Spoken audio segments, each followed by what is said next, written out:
morning time. So I had an interesting thing happen to me today. I was out here taking care of the chickens and I realized I didn't shut the door. So they were all out in the yard. The chickens were running around and the two roosters were chasing this hen and she had nowhere to go, so she flew up on top of my hat. So she doesn't want to go down.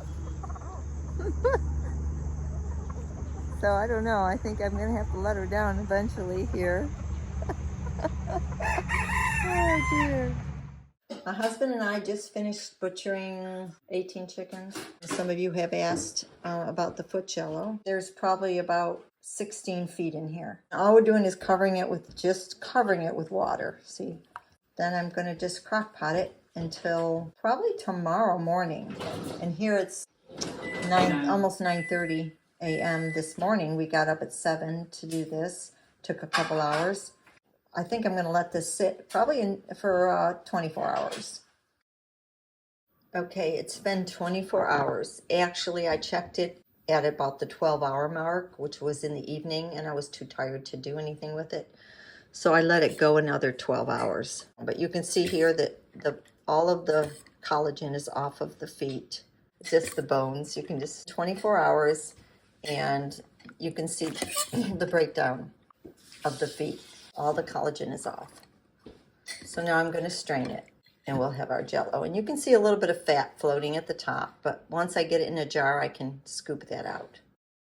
I'm straining the broth out, and I use, I make bags out of curtain shear material. And so that's what I've got here. This is the bones and the rest of the collagen, which there's some left. What I'm going to do with this is I'm going to make another broth. I'm going to pour water over this, let it cook another 24 hours or more until the bones are broken down, and I can actually have another broth that I could use in soups. Okay, so you can see I strained it, and I actually did a double strain just to make sure everything was out. And you can see the fat floating to the top. This is a half-gallon jar. And this is a lot of collagen. This is almost 8 cups of collagen. It doesn't have this as strong a flavor. I don't think it does.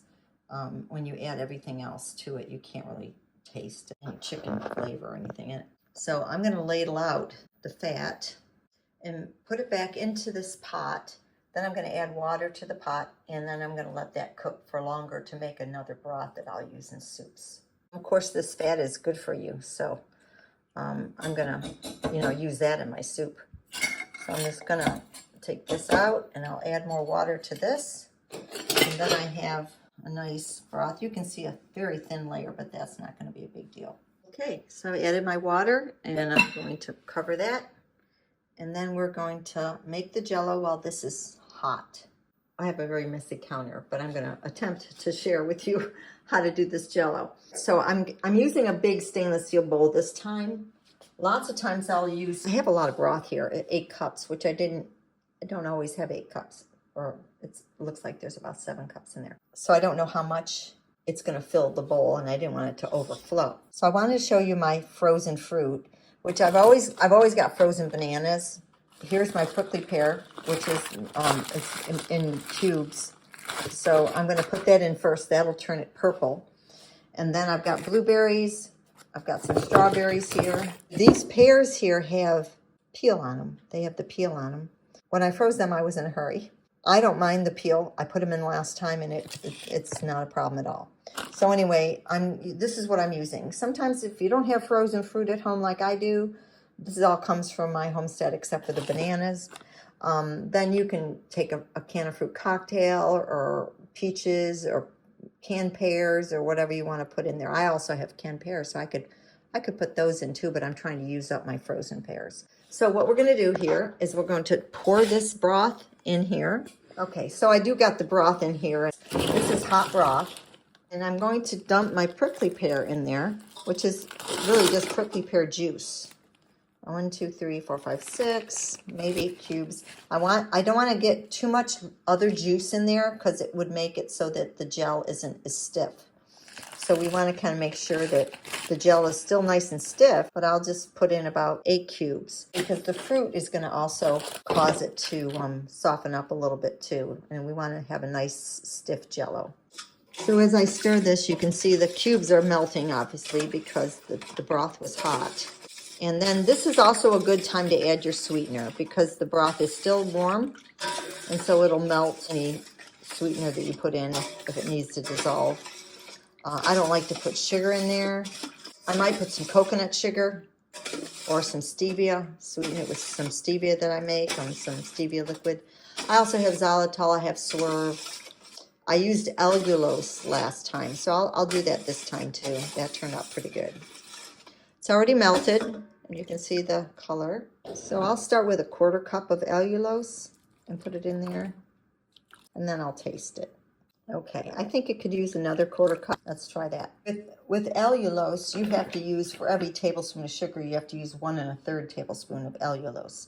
That tastes pretty good. I think when I add the fruit, it'll be okay. We don't like to have it real sweet. I added a couple more tablespoons. That's pretty good. I think I like that. Okay, now we're going to cut up the fruit and put it in there. And it'll chill it really fast, and you'll see it starts to solidify the gel. Okay, I got a little crazy here, and I opened up the whole package of pears. And I cut them up, so I'm just going to dump them in. There we go. And that'll start to chill it. All of this is frozen, so as I dump it in, here's the strawberries. I'm going to put them all in there. As I dump it in, it's chilling the broth and making it more solidified. So it's turning it. Now I'll do the blueberries. Okay, this is going to be a whole bag of blueberries. Yummy. This fruit really does make it taste good.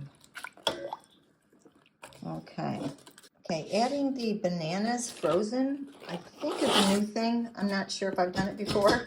I've added fresh banana. Let's see how this goes. I think if it's frozen and it's nice and yellow, it should not affect the banana, but hey, it's gonna taste fine. I'm trying to get some broth. So, okay, so let's see, the bananas are starting. You can see it's starting to gel. I'm gonna use my gloves and on here and break apart all the strawberries that are kind of stuck together. You can see the gel is starting to thicken. Yeah, looks good. The point is you don't want to put too much liquid. The prickly pear was more of a liquid when it melts. And if I put too much of that, then the gel, the actual Jello won't gel as well. But this is really cold right now. So I'm hoping that it will gel pretty good once I put it in the fridge. Yeah, it's already starting to solidify a little bit here. Okay, well, that's the Jello. Now I'm going to just probably dump it into a nicer, prettier container that's a little smaller that I can fit in my fridge.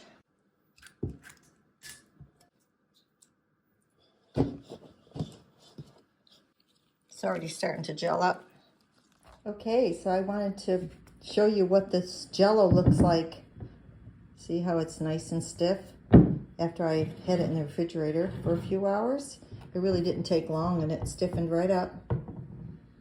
See, so it's really good. I've already had some. My husband has had some. It's delicious. Thanks for watching. God bless you, and I hope you can enjoy making some. If you have chickens, then you save your chicken feet.